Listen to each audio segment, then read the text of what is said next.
शिल्पा का बेटा लकी बिहारी लड़की वंदना से लव मैरिज करके उसे घर लेकर आता है।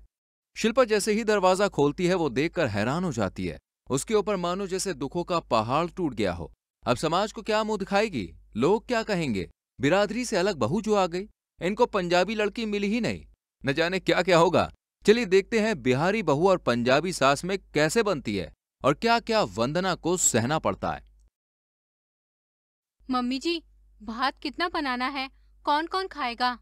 सुनाई नहीं दे रहा है? क्या दस रही है? इधर आ, आकर मेरे नाल गल कर।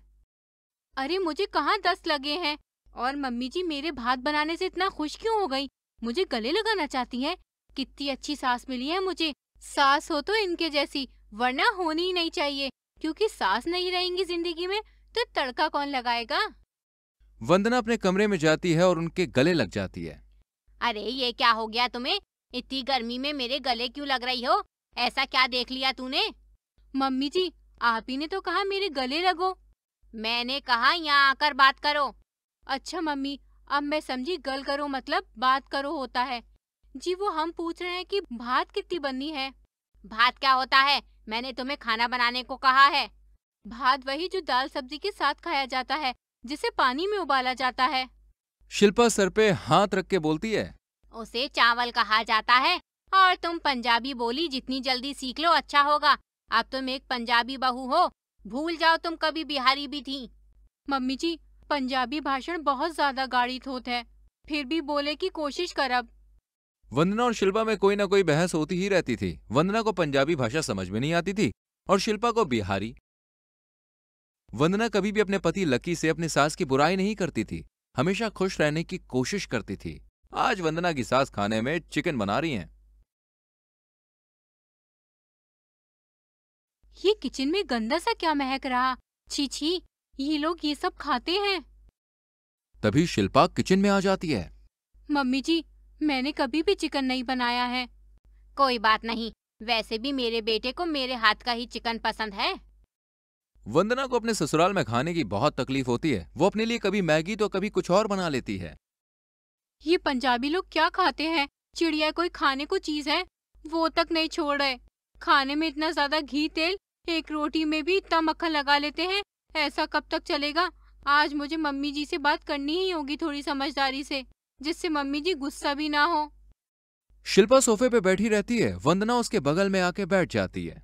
मम्मी जी, ये पंजाबी खाना इतना घी तेल मक्खन वाला क्यों होता है? इतना ज्यादा ऑयली खाना नुकसान करता है। हाँ, पर तुम्हारे बिहारी के कच्चे पक्के खाने से लाख गुना अच्छा है। चलो आज तुम कुछ अच्छा बनाओ, देखते हैं किसका खाना अच्छा होता है। वंदना आज दाल पिंडी बनाती है, जिसमें दाल के साथ आटे की गोलियों को उबाल के तड़का लगाते हैं। लकी, वंदना और शिल्पा तीनों खाना खाने के लिए बैठते हैं। वंदना दाल पिंडी और प्लेट चमचा रख देती है। खाली दाल ही रहेगी क्या? चावल और रोटी सब्जी कहाँ है? मम्मी जी, दाल पिंडी खाली ही खाई जाती है। रहने दे बहू, दोबारा ये खाना सिर्फ तुम अपने लिए ही बनाना, कोई नहीं खाएगा ये खाना। अरे वैसे इतना भी बुरा नहीं है। तुम अपने बिहार का कोई और स्पेशल खाना बनाओ ना, जो मम्मी को तुरंत पसंद आ जाए। आज शिल्पा की सास छोले भटूरे बना रही हैं, तभी वंदना किचन में आती है। अरे मम्मी जी, ये पूरियां इतनी बड़ी बड़ी काहे तल रही हो? तुम बिहारी लोग क्या जानो, ये पूरियां नहीं भटूरा है। आज तुम मेरे हाथ का खाना खाओ और सीखो, ऐसे ही तुमको भी बनाना होगा। वंदना छोले भटूरे खाती है, उसे बहुत ज्यादा अच्छे लगते हैं। मम्मी जी, हमें भी सिखा देना, पहली बार आज कोई पंजाबी खाना अच्छा लगा है। आज शिल्पा एक शादी में जा रही है, शादी की तैयारी कर रही है, तभी वंदना वहां पे आ जाती है। मम्मी जी, इतने अच्छे कपड़े आज क्यों निकाली है? तुसी कहीं जा रही हो क्या? बहू, आज शादी में जा रही हूँ, घर का ख्याल रखना। मैं भी आपके साथ चलूंगी। अभी तुम्हारे अंदर बहुत ज्यादा कमी है, थोड़ा पंजाबी बोलना सीख लो। जिस दिन तुम एक पूरी पंजाबी बहू बन जाओगी, उस दिन तुमको लेकर अपने साथ चलेंगे हम। वंदना मन ही मन सोचती है। कितना अच्छा लगता था बिहार, शादी में जाया करते थे, अपने लोग, अपनी भाषा। एक शादी करके सब कुछ मेरा बदल गया। वंदना आज अपनी सास के लिए लिट्टी चोखा बनाती है, जो शिल्पा को बड़ा पसंद आता है। आज पहली बार कोई बिहारी खाना अच्छा बनाई हो, बहुत अच्छी बात है। वंदना हंसने लगती है। उसकी सास भी थोड़ी थोड़ी बोली सीख ही लेती है उसकी। एक दिन वंदना की सास शिल्पा बहुत बीमार होती है। वंदना अपनी सास शिल्पा की बहुत सेवा करती है। शिल्पा को देखने उसकी सहेली पम्मी आती है।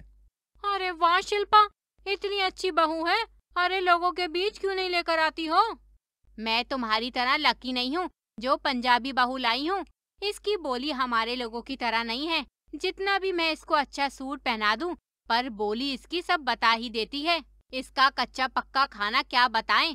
कल पहली बार तो कुछ अच्छा बनाया है। धीरे धीरे सीख रही है ये हमारा पंजाबी कल्चर। मेरी बहू इतनी मॉडर्न है, छोटे कपड़े पहनती है। भला इसका पहनावा अलग है, लेकिन कम से कम तन तो ढका है। मेरी बहू को कुछ बोलो, उल्टा जवाब देती है। मेरा एक कहना भी नहीं मानती है। मेरे लड़की को इतना ज्यादा भड़का दिए। मेरा लड़का कहता है जो ये कर रही है वही सही है। तुम बहुत लकी हो शिल्पा। शायद तुम सही कह रही हो। ये मेरा बहुत ख्याल रखती है। कोई भी बात अपने पति से नहीं कहती। मेरा हर कहना मानती है। भले मेरी बहू बिहारी है, पर दिल की तो साफ है। के बाद मेरे बेटे की शादी है, सबको आना है। वंदना बहू सुन रही है क्या कह रही है पम्मी? मार्केट से महंगे वाले सूट लेकर आना जिसमें तुम बहुत ही अच्छी लगो।